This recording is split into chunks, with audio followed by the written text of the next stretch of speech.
మహాశివరాత్రి నాడు చక్కగా శివలింగ ఆరాధన చేసి శివానుగ్రహం పొందడము అంటే కొన్ని కోట్ల జన్మలుగా వస్తున్నటువంటి అజ్ఞానపు చీకట్లు విచ్చిపోయి ఈశ్వరానుగ్రహం చేత ఆ జ్ఞానమనేటటువంటి జ్యోతి లోపల వెలుగుతుంది.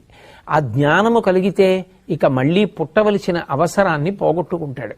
అందుకే జన్మానికి ఒక్క శివరాత్రి అయినా చెయ్యండి అంటారు.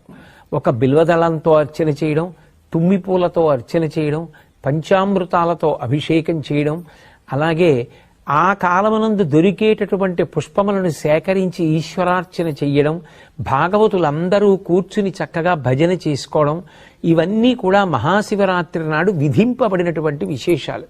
దీనితో పాటుగా జాగరణ అనేటటువంటిది మిగిలినటువంటి ఏ తిథి నాడు కనపడనిది ఒక్క మహాశివరాత్రి నాడే కనపడుతుంది.